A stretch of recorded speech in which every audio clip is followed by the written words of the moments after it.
that's our setup time. Sorry, short. I just wanted to start by saying I'm the teacher. The boys are presenting yesterday and they're also presenting later on if you want to talk to them, and they're happy to do that. The teacher needs a chance to talk too, I'm sorry. This project started with a discussion between me and our Earth and Space Sciences teacher, thinking about what could her class do to that might be relevant to the aerospace challenge. So the idea is we look at the river with a satellite image. When the flow rate gets larger, the river rises, it spreads out, we get a larger area. It's a proxy for flow rate. That's what we set out to do. We're using a pair of spacecraft initially, the Sentinel-2A and 2B spacecraft. The Airbus Defence and Space, the sponsors of the competition, were the prime contractors on those spacecraft, so that's sort of interesting. The 4 bands that are measured at a 10-metre resolution, which is small enough to see at least our bigger rivers and even our medium rivers reasonably well. We're just using the other bands at this stage to support the atmospheric corrections and a bunch of other adjustments. I think the most remarkable thing for me is that these data are free. It's funded by the European Commission, and they have worldwide coverage, and we can use it for free, and we can also get an app to analyse and view the data with. This is our area of interest, so Christchurch, we're currently just here. The school's here and on the edge of Hagley Park, and we've chosen our river, our Waimakariri. You can see a lot of irrigation and farming to the north, which a lot of that water is supplied from the Waimakariri, and so that's part of what we're interested in, the water that's supplying and the consequence of that. Environment Canterbury measure flow rates in the river where it's most channelized, both down here at the motorway and up at the mountains, and don't measure it anywhere in between. That's what we're setting up to do. This is the area of interest, and one of the things you'll notice is there's a large shingle quarry. The Canterbury Plains, this part of the Canterbury Plains was built by the Waimakariri bringing shingle down from the mountains. So the ground we stand on was produced from the river. And one of the consequences of the flow of the water down the river is the shingle bed builds up, and if it builds up too much, if you don't extract enough shingle, you get flooding. So that's a second pollution issue.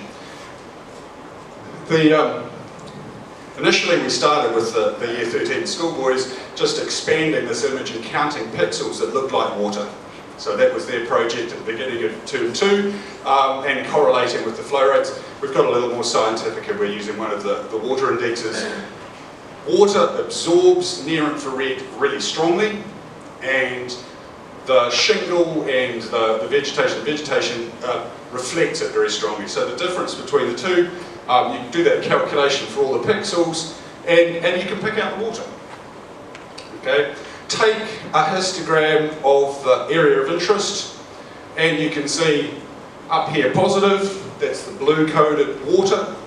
The shingle reflects both green and near infrared equally, so we get about 0, and vegetation is a nice negative number. Here's another day, a lot clearer water, quite dark and green, but the index still pulls the water out really nicely. If you go to another day with a flood, there's a lot of silt in the water, looks a lot closer in colour to the shingle, but once again that index is going to pull out the water. You count up the number of pixels to the water, and that's your wetted surface area. It's what I've plotted on the y-axis up on the side, so that's satellite-derived surface area.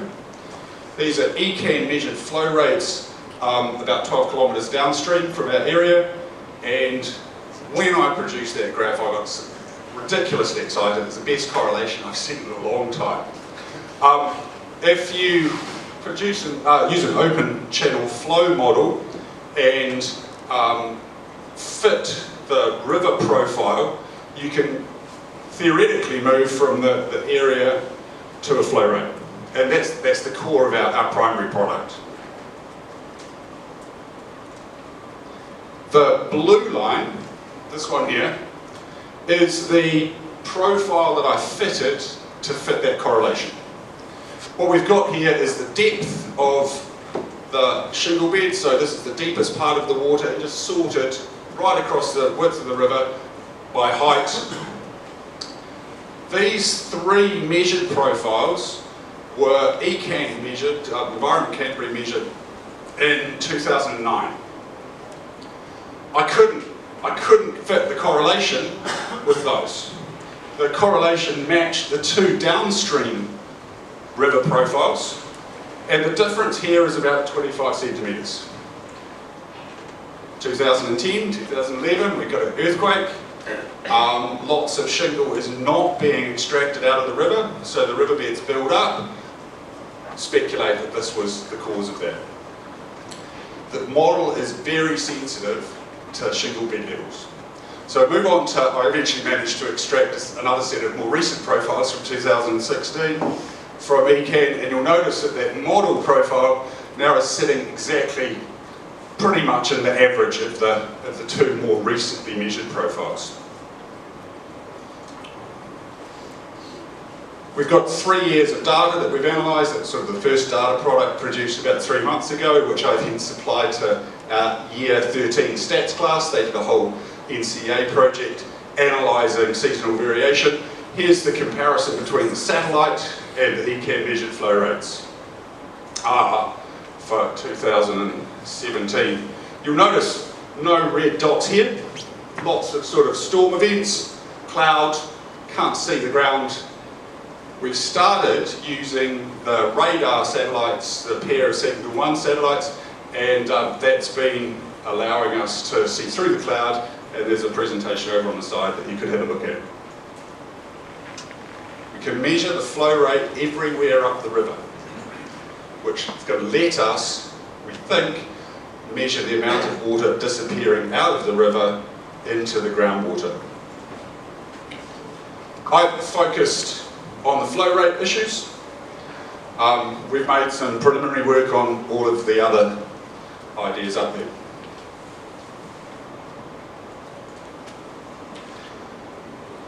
Half of our project is about using satellites for the education purposes and motivating students, giving them an opportunity to do some real science rather than just find out about other people's science that has been done in the past. There are 9 curriculum areas where this project has been integrated into some of the lessons. In 2 cases, a full NCEA 4-credit standard. In 2 terms, that's nothing short of phenomenal, and we've even managed to get the boss here earlier, so I sort of feel like we've done the education side of this extremely well. Talk to the boys if you want a bit more of a boys' view. External stakeholder meetings. We've talked to Moritz Lehmann. He looks at watercolour in lakes, and we've got an agreement to extend that work to looking at the watercolour of the rivers and therefore sediment content, chlorophyll content, condensed, decomposed organic matter content down the rivers, and so that's an extended work. Sean McCracken at ECAN, which is the building just down the road, he was more interested in shingle flow coming down the river than in water. Regulatory environment of ensuring we don't have floods. There's some financial framework for the project. Data's free. The education engagement within the school's been phenomenal, and we're completely happy to share with other schools. I'd just like to make one point. There's a bunch of research grants on the right. 10 months ago next week, I downloaded my first satellite image. In that time, we've presented 3 research papers at conferences on 3 separate topics. This is one of them. And this project started in April, so it's 6 months. And in my experience, that's less time than it takes to prepare a grant submission and have it funded. So I'm feeling that we're just on a completely different time frame from what is usual for research. Perhaps not for business. That's been an exciting journey. I'd just like to say one thing about the Lincoln Agritech grant. It was just reported Sunday week ago. They've been given $8 million to drill sensors under the Waimak and a couple of other braided rivers. They're going to measure the amount of water disappearing from the river into groundwater. We're doing the same thing from above with free data and a few school kids. They have been extremely positive in terms of feedback and initial contact. We've had about 3 exchanges of email. They're currently finishing a contract in Denmark and we're going to meet up as soon as they get back. Ko Puki Te Moanga, ko Hakateri Te Awa, ko Sentinel Ngā Wakatawhio, ko Andrew Taylor Toku Ingoa. Opuki, Mount Hutt, the flood is my mountain. I was born in Ashburton, which appeared there because that's where the early settlers crossed the river. The Sentinel are our canoes that go around, our satellites. And I think on that note, it's probably time for questions. Thank you.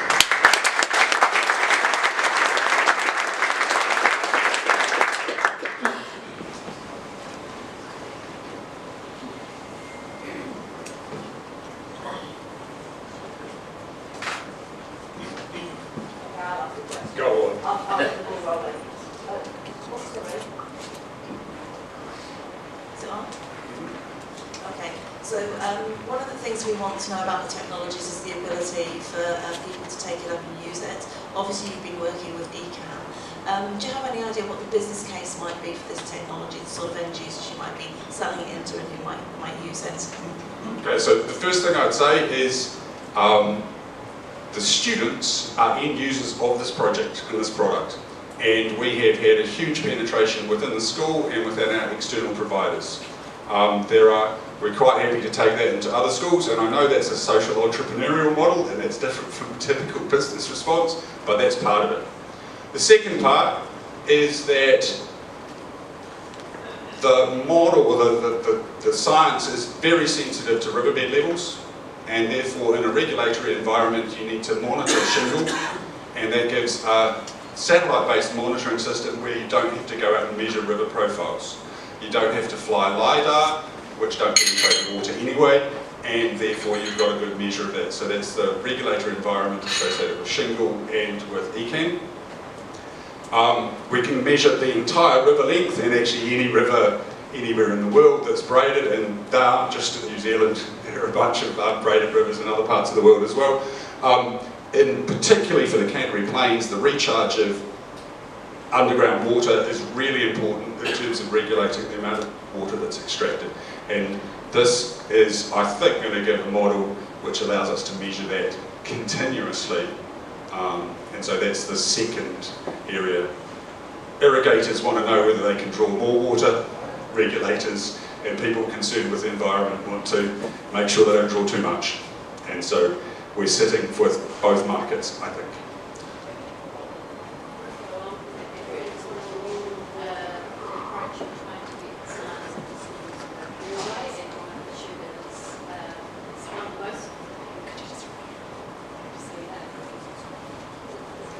So, sorry, Andrew. That's fine.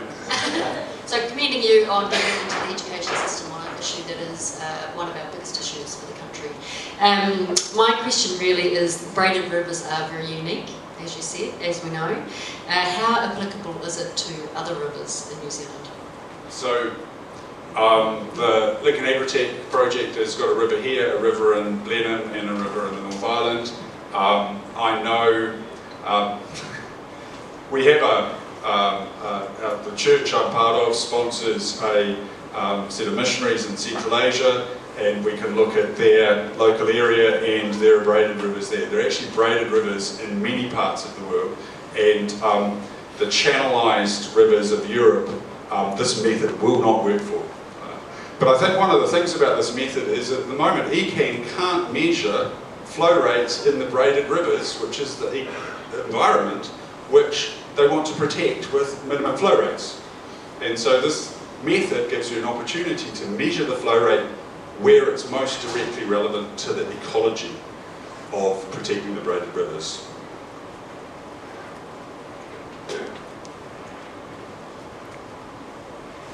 Andrew, very exciting to see what you've done with your students, and I've loved watching the project the whole way through and seeing where they've got to. If you think of our young people today and their focus on solving some of these big challenges, what do you see the opportunity for what Christ College has done with this in the schools to go across the curriculum? So I have a background that has a little research and things. Most of those teachers that were on the stakeholder slide within the school were pushed way out of their comfort zone, dealing with integrating actual satellite real data, current data, this year's data into things they were doing and delivering. So I think it's a model that you can encourage teachers to be a little bit more courageous with. So that's the first thing. For the students, I think it's really important to understand how science works, and so seeing a person doing research, getting excited, insisting that they'd hear about it in the next lesson instead of just learning about speed equals distance divided by time. So actually insisting on that sort of stuff, I think that's the second part of it, is that an opportunity to see actual science working rather than just a school subject.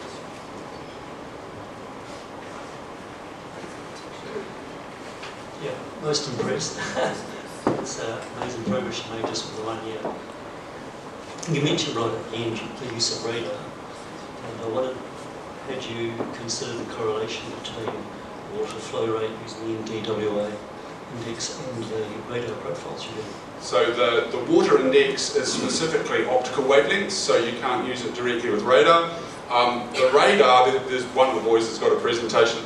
This is actually a radar map of Canterbury rather than a visual map, and it's colour-coded.